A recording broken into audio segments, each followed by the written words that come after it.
Kisahmuslim.com. Kisah penggugah jiwa. Terjalinnya persaudaraan antara kaum muhajirin dengan kaum ansar.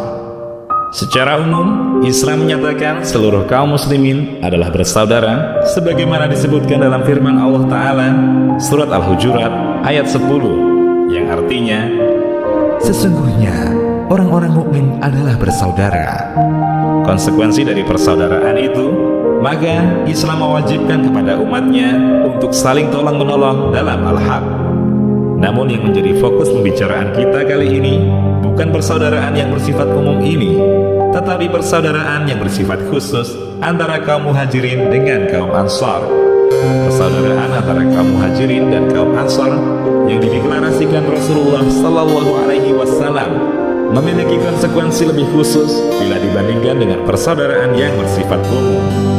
Sebagaimana diketahui, saat kaum muhajirin berhijrah ke Madinah tidak membawa seluruh harta. Sebagian besar harta mereka ditinggal di Mekah, padahal mereka akan menetap di Madinah. Ini jelas menjadi problem bagi mereka di tempat yang baru. Terlebih lagi, kondisi Madinah yang subur sangat berbeda dengan kondisi Mekah yang gersang. Keahlian mereka berdagang di Mekah berbeda dengan mayoritas penduduk Madinah yang bertani. Tak pelak, perbedaan kebiasaan ini menimbulkan permasalahan baru bagi kaum muhajirin, baik menyangkut ekonomi, sosial kemasyarakatan, dan juga kesehatan. As-Siratun Nabawiyah As-Sahihah. Mereka harus beradaptasi dengan lingkungan baru. Sementara itu, pada saat yang sama, harus mencari penghidupan, padahal kaum muhajirin tidak memiliki modal. Demikian problem yang dihadapi kaum muhajirin di daerah baru. Melihat kondisi kaum muhajirin dengan landasan kekuatan persaudaraan, maka kaum ansor tak membiarkan saudaranya dalam kesusahan. Kaum ansor dengan pengorbanannya secara total dan sepenuh hati membantu mengentaskan kesusahan yang dihadapi kaum muhajirin.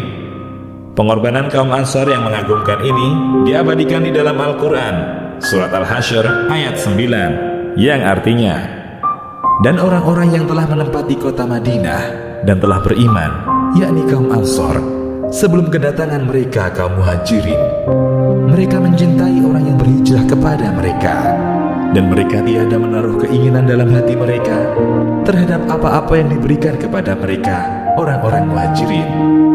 Dan mereka mengutamakan orang-orang muhajirin atas diri mereka sendiri, sekalipun mereka memerlukan apa yang mereka berikan itu. Berkaitan dengan ayat di atas, terdapat sebuah kisah yang sangat masyhur yang melatar belakangi turunnya ayat 9 Surat Al-Hasyr. Abu Hurairah radhiyallahu anhu menceritakan, ada seorang yang mendatangi Rasulullah Shallallahu Alaihi Wasallam dalam keadaan lapar. Lalu beliau Shallallahu Alaihi Wasallam mengirim utusan ke para istri beliau Shallallahu Alaihi Wasallam. Para istri Rasulullah Shallallahu Alaihi Wasallam menjawab, kami tidak memiliki apapun kecuali air. Rasulullah Shallallahu Alaihi Wasallam bersabda, siapakah di antara kalian yang ingin menjamu orang ini? Salah seorang kaum ansor berseru, saya. Lalu orang ansor ini membawa lelaki tadi ke rumah istrinya dan ia berkata, muliakanlah tamu Rasulullah Shallallahu Alaihi Wasallam. Istrinya menjawab, kami tidak memiliki apapun kecuali jatah makanan untuk anak-anak. Orang ansor itu berkata, siapkanlah makanan itu, nyalakanlah lampu, dan tidurkanlah anak-anak kalau mereka minta makan malam. Kemudian wanita itu pun menyiapkan makanan, menyalakan lampu, dan menidurkan anak-anaknya. Dia lalu bangkit, seakan hendak memperbaiki lampu dan memadamkannya. Kedua suami istri ini memperlihatkan seakan-akan mereka sedang makan. Setelah itu mereka tidur dalam keadaan lapar. Keesokan harinya, sang suami datang menghadap Rasulullah Sallallahu Alaihi Wasallam. Beliau Sallallahu Alaihi Wasallam bersabda, malam ini Allah tertawa atau ta'ajub dengan perilaku kalian berdua. Lalu Allah Ta'ala menurunkan ayatnya yang artinya, dan mereka mengutamakan orang-orang muhajirin atas diri mereka sendiri, sekalipun mereka memerlukan apa yang mereka berikan itu. Dan siapa yang dipelihara dari kekikiran dirinya, mereka itulah orang-orang yang beruntung. Quran Surat Al-Hasyr ayat 9. Hadis riwayat Bukhari. Bagaimanapun, pengorbanan dan keikhlasan kaum Ansor membantu saudaranya, namun permasalahan kaum Muhajirin ini tetap harus mendapatkan penyelesaian agar mereka tidak merasa sebagai penalu bagi kaum Ansor. Disinilah tampak nyata pandangan Rasulullah Sallallahu Alaihi Wasallam yang cerdas dan bijaksana. Beliau Sallallahu Alaihi Wasallam kemudian mempersaudarakan antara kaum Muhajirin dengan kaum Ansor. Peristiwa ini, sebagaimana disebutkan dalam banyak riwayat, terjadi pada tahun pertama Hijriah. Tempat deklarasi persaudaraan ini, sebagian ulama mengatakan di rumah Anas bin Malik. Ucapan ini disampaikan sendiri oleh Anas bin Malik radhiyallahu anhu, sebagaimana diriwayatkan oleh Imam Al-Bukhari dalam Al-Fath dan Muslim. Lihat As-Sirah An-Nabawiyah fi Daw'il Masadiril Asliyah. Dan sebagian yang lain mengatakan di masjid. Ucapan ini dibawakan oleh Abu Sa'id dalam Syaraful Mustafa, sebagaimana juga disebutkan Ibnu Hajar dalam Al-Fath. Dr. Akram Diya Al-Umari mengatakan, nampaknya wallahu a'lam, antara pendapat-pendapat ini tidak saling bertentangan, karena persaudaraan itu tidak tuntas hanya dalam sekali pertemuan, namun tergantung dengan kedatangan orang yang baru masuk Islam dan yang baru tiba di Madinah. Riwayat yang terdapat dalam kitab Sahih didahulukan dari yang lainnya. Teks hadis riwayat Muslim mengisyaratkan awal deklarasi dilakukan di rumah Anas bin Malik radhiyallahu anhu. Lihat As-Siratun Nabawiyah fi Daw'il Masadiril Asliyah. Rasulullah Sallallahu Alaihi Wasallam mempersaudarakan mereka berdua, satu dari Ansor dan satu lagi dari Muhajirin. Ibnu Sa'ad dengan sanad dari syekhnya Al-Waqidi rahimahullah menyebutkan, ketika Rasulullah Sallallahu Alaihi Wasallam tiba di Madinah, beliau Sallallahu Alaihi Wasallam mempersaudarakan antara sebagian kaum Muhajirin dengan sebagian lainnya, dan mempersaudarakan antara kaum Ansor dengan kaum Muhajirin. Rasulullah Sallallahu Alaihi Wasallam mempersaudarakan mereka dalam Al-Haq agar saling menolong, saling mewarisi setelah saudaranya wafat. Saat deklarasi itu, jumlah mereka 90 orang, terdiri dari 45 kaum Ansor dan 45 kaum Muhajirin. Ada juga yang mengatakan 100, masing-masing 50 orang. Imam Bukhari meriwayatkan dari Ibnu Abbas radhiyallahu anhu, ketika kaum Muhajirin baru tiba di Madinah, kaum Muhajirin bisa mewarisi kaum Ansor karena persaudaraan yang telah dilakukan oleh Rasulullah Sallallahu Alaihi Wasallam. Sedangkan Zawil Arham, kerabat yang bukan ahli waris, tidak.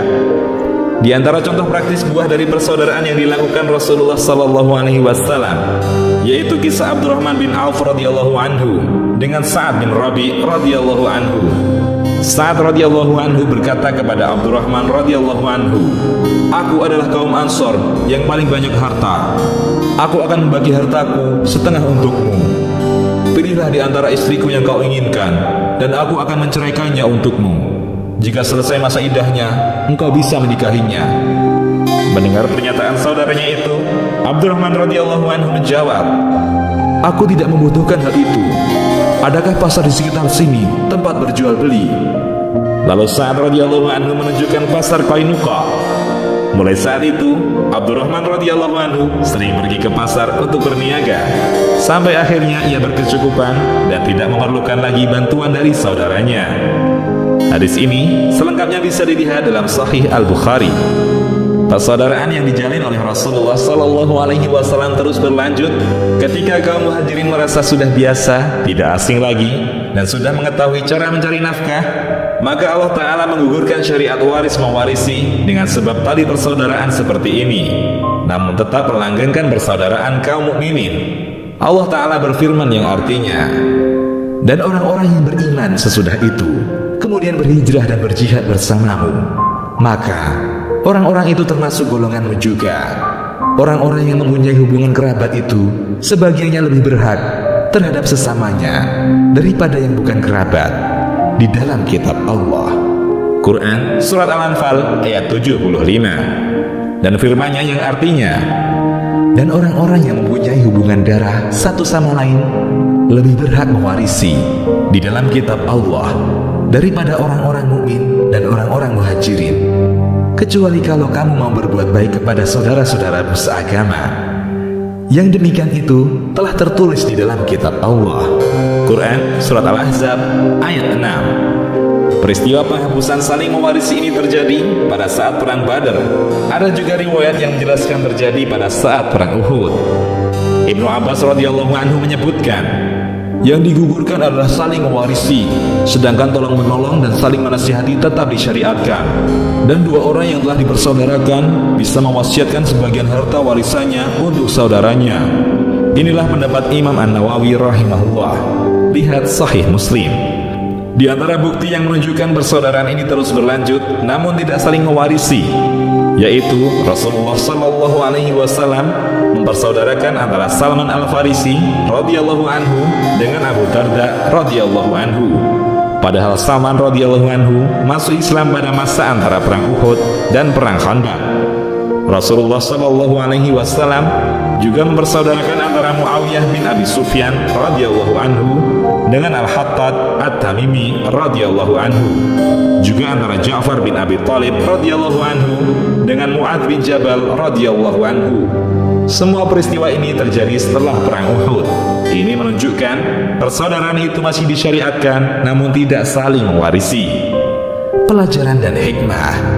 Sikap Abdurrahman bin Auf radhiyallahu anhu terhadap tawaran saudaranya, yaitu Sa'ad bin Rabi radhiyallahu anhu, merupakan iffah atau menjaga harga diri dengan tidak meminta-minta.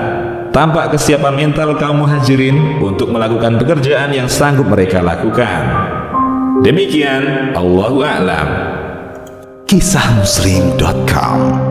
Kisah penggugah jiwa.